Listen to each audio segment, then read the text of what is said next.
지금 목회서신 지금 세미나인데요. 디모데 전후서의 그 저자인 디모데에 초점을 맞춰봤습니다.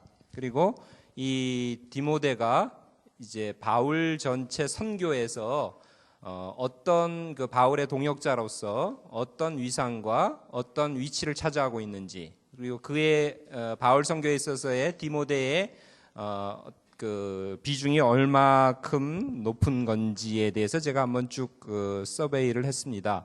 그리고 그렇기 때문에 이제 그 디모데뿐만 아니라 많은 그 바울의 동역자들, 그리고 많은 같이 이제 협동했던 그 전도자들이 같이 지금 거론되겠습니다. 그들과 비교해서 어떤 디모데의 위상과 그의 어떤 중요성을 제가 이번 그 강의를 통해서 한번 여러분께 살펴드리고 여러분께 한번 알려드리려고 합니다. 강의는 읽어 내려가겠습니다. 바울은 많은 동역자들과 함께 사역을 했습니다. 근데 어떤 그 바울과 그의 그 동역자들이라는 그 오올로그라는 그 학자는 이렇게 이제 이론을 제시하기를 바울에게는 한 40여 명의 동역자가 있었다, 이런 그 이론을 제시하기도 합니다.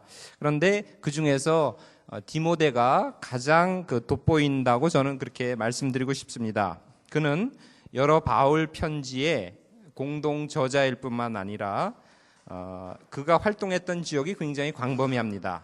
빌립보, 데살로니가, 고린도, 에베소 등등의 광범위한 지역에서 바울과 함께 활동하고 활약을 했습니다. 그래서 본 이 소논문의 목적은 바울과 함께 일했던 많은 사역자들과 그 디모데를 비교해 봄으로써 디모데가 바울 선교에서 차지하는 위상과 비중이 어느 정도인지를 가름해 보는 데 있습니다. 그래서 이러한 그 디모데의 이제 그 위상과 비중에 대한 연구는 목회서신의 그 수신자였던 그 디모데에 대한 이해를 증진시킬 것이며, 또한 아울러서 디모데 전후서에 대한 어떤 통찰력을 높일 것이다라고 저는 그렇게 보고 싶습니다. 먼저 이제 본론으로 들어가서요. 제 1장 인물 디모데에 대해서 한번 제가 살펴봤습니다. 디모데는 바울 서신 중에서 이제 공동 저자입니다. 고린도후서, 빌립보서, 골로새서, 빌레몬서, 그리고 데살로니가 전후서를 공동으로 바울과 함께 저작을 했습니다. 물론 이 공동 저작에는 이제 신라도 같이 참여를 했습니다. 그런 점에서 디모데는 바울의 동역자 중에서 누구보다도 중요한 그런 사람이었다라고 말할 수 있습니다. 바울을 제외하고는 디모데만큼 많은 그 바울과 함께 공동 저작에 올라간 사람이 없기 때문입니다. 그리고 이제 활동한 지역을 보면요, 디모데는 그 바울이 소아시아 중앙 지역을 넘어서 이제 서쪽으로 발걸음을 돌립니다. 그러면서 이제 유럽까지 지경을 넓히는 그 루가오니아 지역에서 이제 더베나 루스트라 지역에서 이제 제자에 합류합니다. 그리고 그때부터 바울의 사역이 거의 끝나는 그 마지막 때까지 바울과 함께 동고동락했던 그런 사역자였습니다.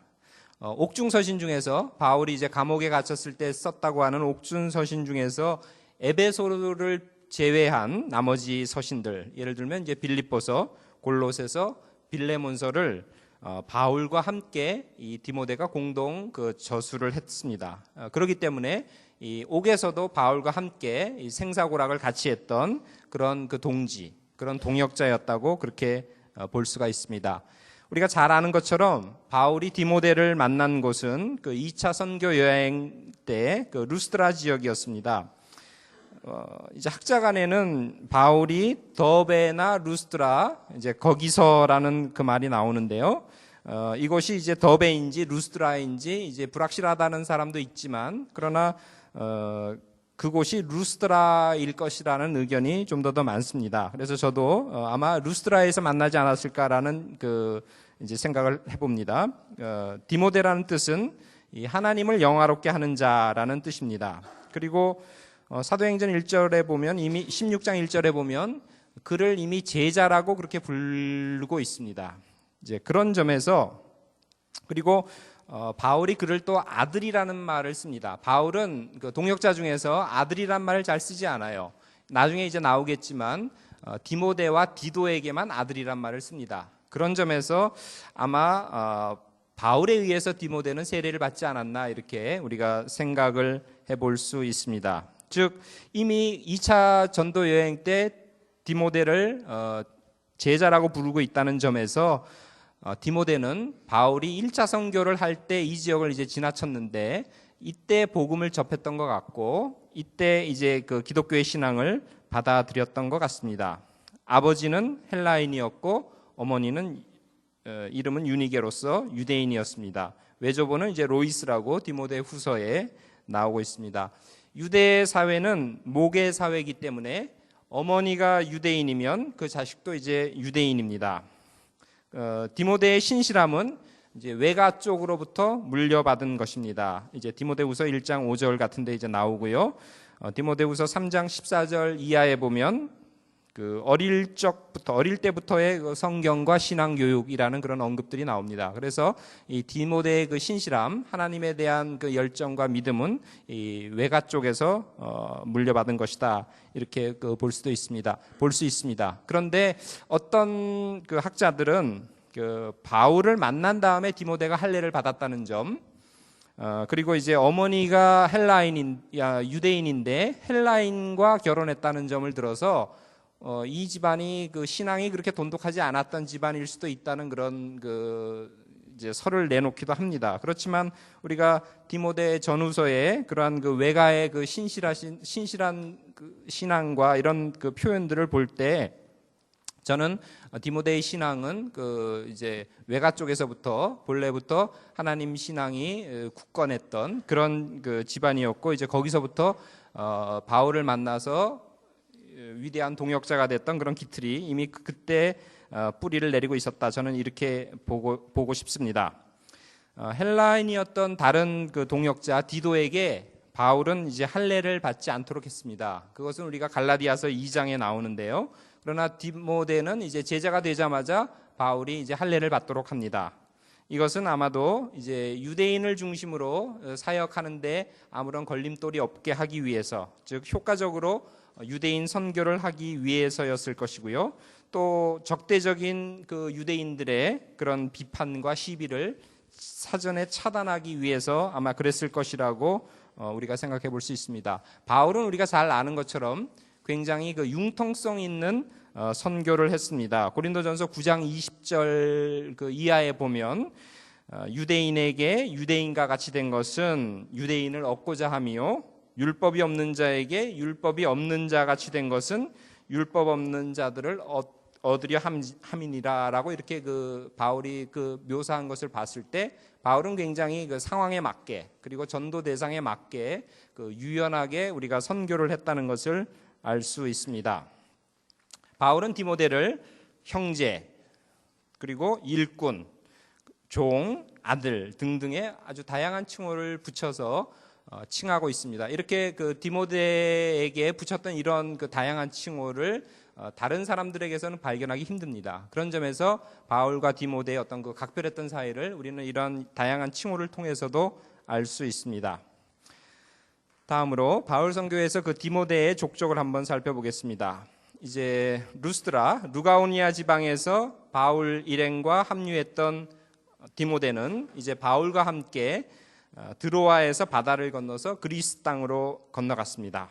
그리고 이제 사도행전의 기사에 따르면 16장 12절 같은 데 보면 이제 빌립보에서도 바울과 실라와 함께 사역을 했습니다. 그런데 사도행전 16장에 보면 바울과 실라만 구속이 되었다, 감금이 되었다는 기사가 있고 디모데가 그랬다는 내용은 나오지 않습니다.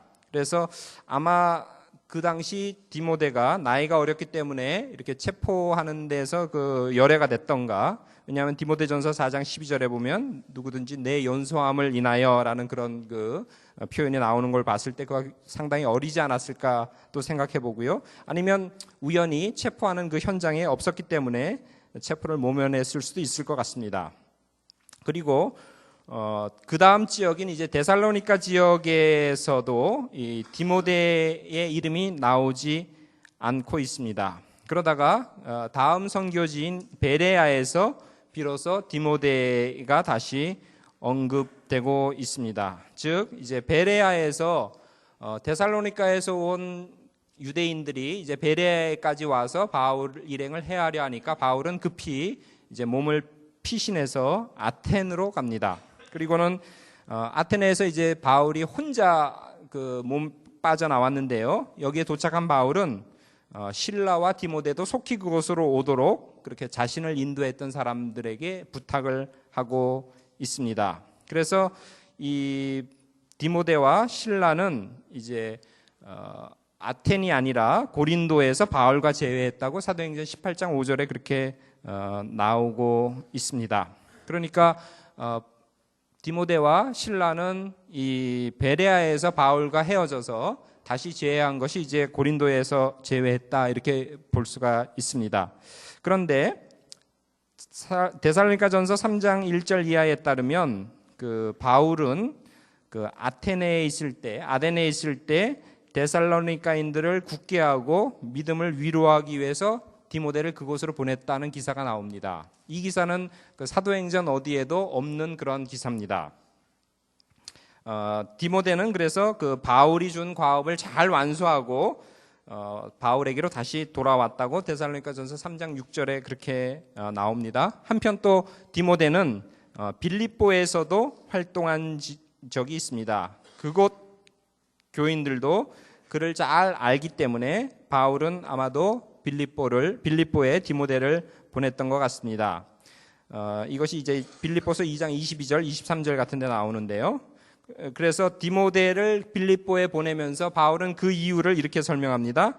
이는 뜻을 같이하여 너희 사정을 진실이 생각할 자가 이밖에 내게 없음이라 라고 이렇게 밝히고 있습니다. 그런 점에서 디모데와 이 빌립보 교인 간의 관계가 굉장히 돈독했다는 것을 우리가 알 수 있습니다. 또 디모데의 연단을 너희가 아나니 자식이 아버지에게 함과 같이 나와 함께 복음을 위해서 수고했다고 바울이 그 디모데의 그 노고에 대해서 굉장히 극찬을 하고 있습니다.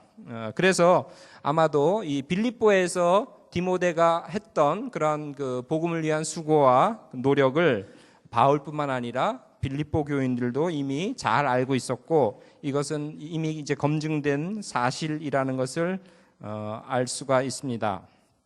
바울이 이처럼 그 데살로니가에도 디모데를 파송했는데 이것은 빌립보에 파송했던 그런 이유와 같은 그런 맥락에서 파송을 했다고 그렇게 이제 볼 수 있겠습니다. 그는 데살로니가에서도 그 성심성의껏 복음을 위해서 사역을 했습니다. 그래서 그의 열심과 노고는 그곳 사람들, 데살로니가 사람들로부터도 이미 인정을 받았다고 데살로니가전서 2장 6절에서 10절에 그렇게 나옵니다. 그래서 바울은 이런 그 디모데를 사도의 반열로까지 격상시키고 있습니다. 데살로니가전서 2장 7절에 보면 우리는 그리스도의 사도로서라고 빌립과 그 디모데와 이제 자신을 함께 그리스도의 사도라고 이렇게 얘기하고 있습니다. 이렇게 그 볼 때 빌립보 교회뿐만 아니라 이 데살로니가 교회에도 이 디모데가 굉장히 열심히 노력을 했다는 것을 우리가 알 수 있고요. 그렇기 때문에 데살로니가 전후서의 그 공동 저자 중에 한 사람의 그 이름이 디모데가 이제 올라가 있는 건 다 이 같은 이유 때문입니다. 아테네를 떠나서 데살로니가로 가서 그 소정의 임무를 마친 디모데는 아까 사도행전 18장 5절에서 보는 것처럼 고린도로 귀환을 했습니다. 그러니까 이렇게 생각을 해볼 수 있을 것 같습니다. 베레아에서 이제 바울과 디모데, 실라는 이제 서로 헤어집니다. 그리고 바울은 아테네를 거쳐서 고린도로 옵니다. 이제 그 사이에 아마도 디모데는 이제 디모데는 데살로니가로 가지 않았을까 그렇게 생각이 됩니다. 왜냐하면 데살로니가 전서가 우리가 알다시피 바울 서신 중에서 제일 먼저 쓰인 편지고요. 그것이 한 뭐 49년이나 50년경에 고린도에서 쓰여졌을 거라고 우리가 생각하고 있거든요. 그러니까 바울이 아텐을 거쳐서 고린도에 도착한 이후에 얼마 안 있다가 이제 고린도에서 18개월을 머문다 그러지 않습니까? 갈리오 그 총독에게 재판 쓰기 전까지 18개월을 머문다고 하는데 그 사이에 아마 고린도 전서를 썼을 거고요. 근데 이제 데살로니가 전서를 썼을 거고요.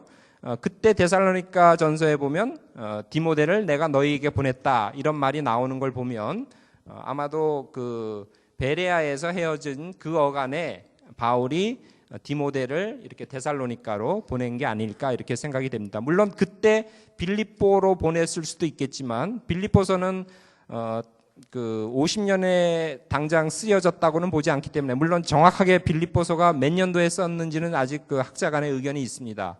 그래서 빌립보는 예를 들면 나중에 에베소에 있을 때 보냈을 수도 있거든요. 그렇기 때문에 일단 베레아에서 그 고린도 그 사이에 바울과 빌립보 신라가 헤어졌을 때 아마 디모데는 그 데살로니가로 가서 임무를 수행하고 돌아오지 않았을까 그렇게 한번 생각해 볼 수 있습니다. 고린도에서 1년 반을 머물면서 바울 일행은 여기에는 이제 그 신라와 디모데도 함께 포함되어 있습니다. 복음을 전했습니다.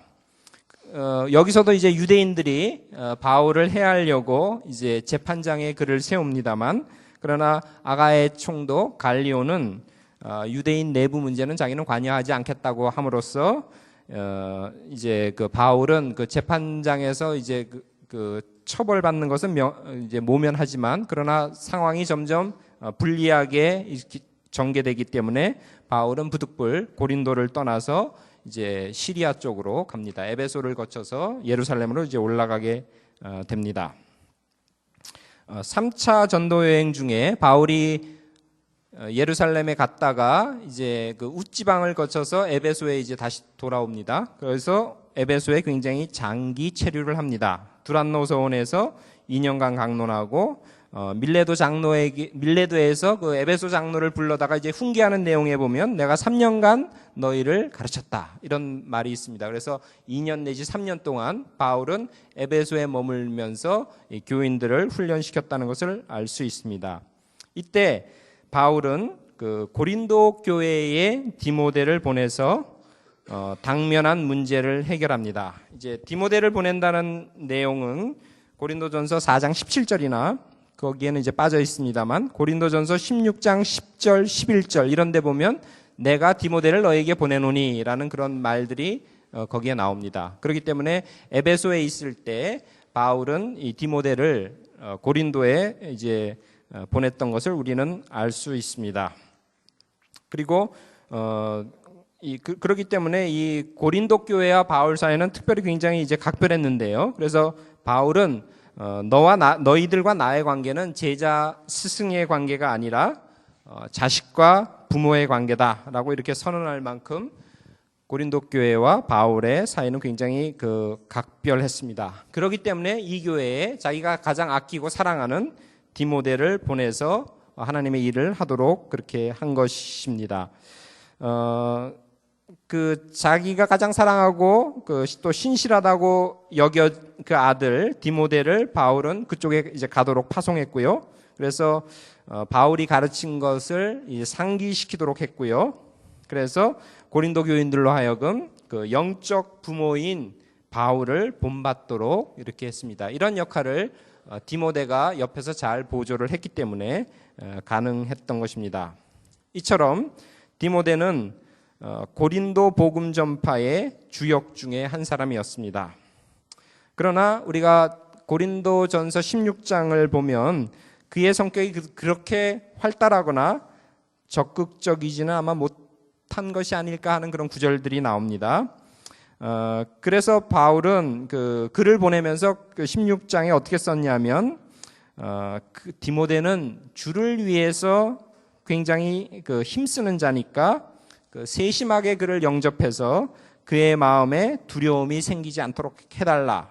그리고 그가 고린도에 잘 있을 수 있도록 해달라고 고린도 교회에게 부탁하는 그런 내용들이 고린도전서 16장 10절 같은데 이제 나옵니다. 이런 걸 보면 디모데의 성격이 그렇게 활달하거나 좀 적극적이지 않았던 그런 면이 있는 것은 아닌가 그렇게 한번 추측해 볼 수 있습니다. 그리고 심지어 16장 11절에 보면 디모데가 가거든 그 멸시하지 말고 평안히 자기에게 돌아올 수 있도록 그렇게 해달라고 부탁을 하고 있습니다.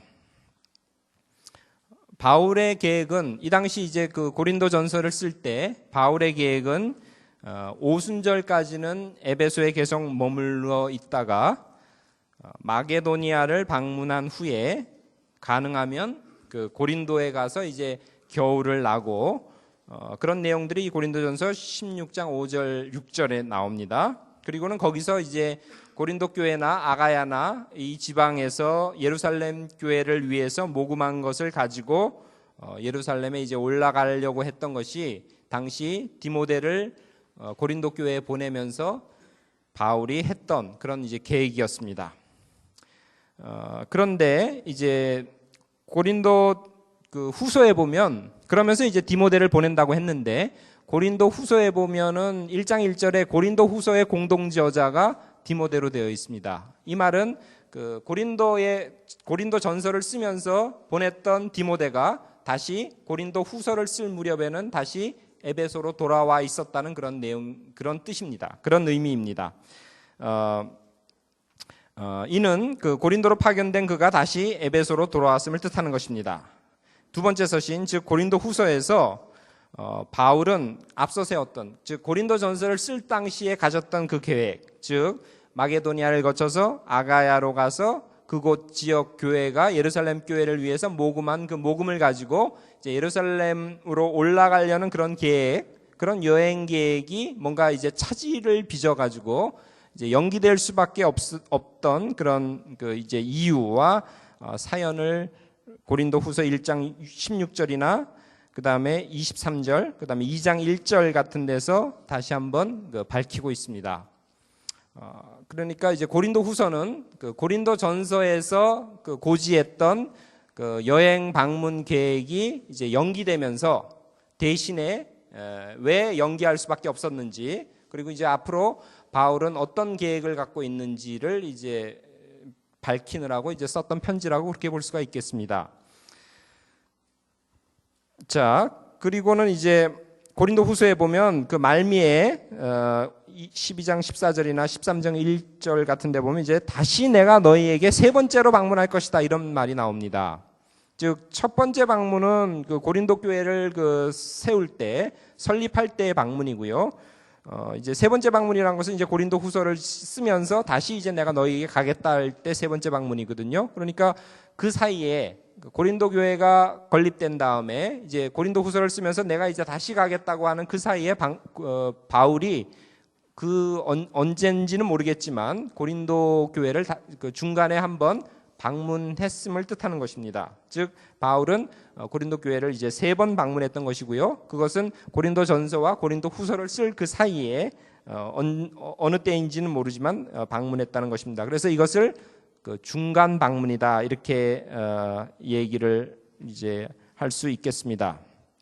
바울은 이제 세 번째로 이제 갈 텐데 그에 앞서서 미리 디모데와 에라스도를 보낸다. 사도행전에 그렇게 나옵니다. 사도행전 19장 21절에 꼭 그렇게 그 이야기를 하고 있습니다. 그래서 이제 3차 방문 전에도 디모데가 다시 한번 고린도를 이제 방문합니다. 그러니까 이제 고린도 전서를 쓸 당시에도 이미 디모데는 이제 고린도에 갈 계획, 바울은 디모데를 고린도에 보낼 계획이 있었고 중간에 바울이 다시 한번 방문했고 이제 고린도 후서를 쓰면서 이제 세 번째로 방문할 텐데 그에 앞서서 내가 디모데와 에라스도를 보낸다라고 이렇게 얘기합니다. 그런 점에서 이 디모데는 어떤 바울의 그 고린도 사역에 있어서 굉장히 중요한 역할을 하고 있음을 우리는 알 수가 있습니다.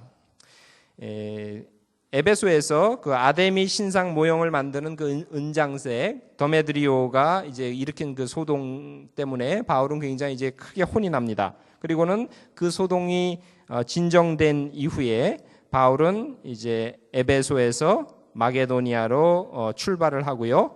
그리고 3년 동안 그 유럽에 머물면서 예루살렘 교회를 위한 모금 활동을 합니다. 그리고 이제 그것이 다 이제 마무리가 됩니다. 그런 내용이 사도행전 20장 3절이나 로마서 15장 25절 이하에 나오고 있습니다. 이제 로마서는 이 시기에, 그러니까 아가야에, 헬라에 머물렀다고 했는데, 여기서 이제 헬라라 그럴 때 많은 사람들이 이것은 이제 고린도라고 그렇게 봅니다. 그렇기 때문에 이제 이 시기에 바울이 로마서를 썼습니다. 그래서 로마서는 그 아가야에, 특별히 이제 고린도에 3개월 동안 머무르는 그 마지막 여행에서 이제 썼다고 우리는 그렇게 보면 되겠습니다. 로마서 16장 마지막 인사 부분에서 보면 디모데가 이제 로마 교인들에게 안부를 전하고 있습니다. 21절에 나옵니다. 즉 바울의 그 유럽 마지막 방문에서조차도 디모데는 굉장히 그 이제 바울 선교에서 중요한 역할을 하고 있고요. 바울의 관심이 이제 로마까지 이제 가고 있는데 거기에도 어떤 디모데가 언급되고 있는 것입니다. 모든 사역을 다 마친 후 바울은 이제 백길로 예루살렘에 가려고 했습니다. 그렇지만 그 해하려는, 바울을 해치려는 그런 유대인들 때문에 바울은 마게도니아 쪽으로 가는 육로를 택할 수밖에 없었고요. 거기에 이제 많은 그의 사역자들이 함께 동행을 합니다. 근데 이제 그 중에 디모데도 한 사람이었다고 사도행전에 기록이 되고 있습니다. 이제 디모데에 대한 언급은 이 사도행전과 사도행전과 특별히 이제 고린도 전후서라든가 이런 중요 서신에서는 이제 이까지가 제일 끝입니다. 그리고는 이제 그 디모데 전후서에서 다시 디모데에 대한 언급이 나옵니다. 그러니까 바울 전기에서는 이 이후에 디모데에 대한 언급은 이제 더 이상 나오지 않고 있습니다. 그러니까 바울이 이제 예루살렘으로 모금한 것을 가지고 아가야에서 이제 육로로 마게도니아로 해서 예루살렘으로 향하는 그 즈음에서 이제 더 이상 디모데의 언급은 이제 나오지 않고 있습니다. 그러나 이제 디모데는 이제 목회서신 디모데 전후서에서 다시 이름이 등장합니다. 디모데 전후서의 그 수신인으로 등장하고 있습니다. 이 서신에서 바울은 디모데를 아들이라고 부릅니다. 그러면서 교회를 섬기는 목회자가 어떤 책임과 의무를 이행하는지에 대해서 이렇게 설명하고 있습니다. 여기서 디모데는 그 바울의 제자일 뿐만 아니라 바울의 뜻에 따라 확증된 목회 대리인이기도 합니다. 이런 그 여러 내용들이 그 디모데 전후서의 여러 구절에 나옵니다. 그리고 여기서 어떤 일종의 그 율법주의인 그 이설, 그 디모데전서 1장 6절 이하에는 그 헛된 말이라고 그렇게 나옵니다.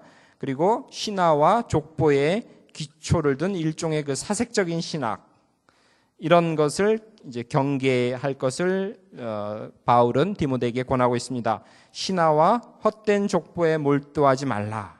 이는 하나님의 경륜을 이루는 것보다 도리어 변론을 내는 것이다 라고 바울은 이렇게 경계를 합니다. 그리고 교회의 직제와 관련해서, 그리고 어떤 사역자들을 선정해야 될지, 거기에 어떤 주의를 기울여야 될지를 바울은 이야기하고 있습니다. 그리고 무엇보다도 교육자가 갖춰야 될 이제 재질 중에서 가장 중요한 것이 경건이라는 말을 바울은 강조하고 있습니다. 디모데후서에서는 그 얼마 남지 않는 자신의 생을 앞두고 이제 디모데가 속히 자신에게 방문해 주기를 권면하고 있습니다. 부탁하고 있습니다. 특별히 겨울이 오기 전에 자기에게 와달라고 바울은 디모데에게 간절히 부탁을 합니다. 그리고 지금 자신의 그 어떤 외로운 처지, 누가 외에는 지금 자기 곁에 아무도 안 남았다는 그 이야기를 하고요. 그래서 아마 바울은 이러한 그 상황 속에서 외로움을 느끼면서 더욱더 그 디모데에 대한 간절한 그 마음, 이것을 우리가 이 디모데 후서에서 볼 수 있습니다. 바울은 이제 세상의 종말이 점점 가까워오고 있는 것을 이제 직시하면서요, 이제 이와 관련해서 자기 아들과 같은 디모데에게 필요한 그 권고를 유언처럼 그렇게 하고 있습니다. 그래서 디모데 후서를 백조의 노래, 스완송이라고 그렇게 어떤 사람들은 말하기도 합니다. 이 외에 디모데에 관한 마지막 언급은 히브리서 13장 23절에 나옵니다. 거기에 보면 디모데는 최근에 감옥에서 풀려 나온 것으로 그렇게 설명이 되고 있습니다. 이 히브리서 저자는 디모데가 자신에게 곧 올 것이라고 그렇게 전하면서요, 디모데와 함께 히브리서 수신인들을 이제 방문할 것이다라고 히브리 교인들에게 말하고 있습니다. 거기서 저자는 디모데를 우리의 형제 이렇게 표현하고 있습니다. 이런 우리의 형제라는 표현을 볼 때 히브리서 저자는 디모데를 굉장히 잘 알았던 것 같고요, 개인적으로 친분이 있었던 것 같습니다. 그러면서 교인들에게 디모데가 이제 석방되었다는 그 소식을 전하면서 그와 함께 독자들을 방문할 것이다, 너희들을 방문할 것이라고 얘기를 합니다. 이런 어떤 필체나 이런 말투나 뉘앙스를 볼 때 히브리서 독자들도 어느 정도 디모데와 친분이 있었을 것으로 그렇게 추측을 해볼 수가 있습니다. 자, 이상이 이제 디모데와 관련된 우리가 사도행전이나 바울 서신이나 또 일반 서신에서 나오는 모든 관계 구절을 가지고 디모데의 어떤 행적을 우리가 한번 재구성해 봤습니다.